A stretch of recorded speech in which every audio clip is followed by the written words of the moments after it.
திமுக ஆட்சி என்றாலே நில மோசடி என்பது எழுதப்படாத விதி எனும் நிலையில் ஸ்டாலின் ஆட்சி மட்டும் அதற்கு விதிவிலக்கா என்ன? கருணாநிதி ஆட்சியில் நடந்த நில மோசடிகளுக்கு சற்றும் சளைத்ததல்ல ஸ்டாலின் அரசு என்பதை நிரூபிக்கும் வகையில் தமிழ்நாட்டில் கடந்த 3 ஆண்டுகளில் 18,000த்திற்கும் அதிகமான நில மோசடி புகார்கள் பதிவாகியுள்ளன. அந்த வகையில் சென்னை மாதவரத்தில் 1 கோடி ரூபாய் மதிப்பிலான நிலத்தை போலி ஆவணங்கள் மூலம் அபகரித்த வழக்கில் முன்னாள் மாதவரம் சார் பதிவாளர் ஜாஃபர் சாதிக் சிக்கியுள்ளார். இந்த நிலம் கடந்த 4 ஆண்டுகளில் போலி பத்திரம், போலி பட்டா மற்றும் போலி அதிகார பத்திரம் மூலம் 7 முறை கைமாறியுள்ளது. இதற்கு சார் பதிவாளரே வழி செய்ததுதான் திமுக அரசு பத்திரப்பதிவுத்துறையை எந்த லட்சணத்தில் நிர்வகிக்கிறது என்பதற்கு சான்று.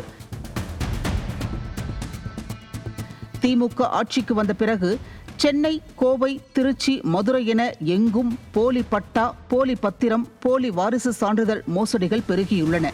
கடந்த ஆண்டு கோவையில் 87 ஏக்கர் அரசு புறம்போக்கு நிலத்தை போலி ஆவணங்கள் மூலம் பதிவு செய்த வழக்கில் 12 பேர் சிக்கினர்.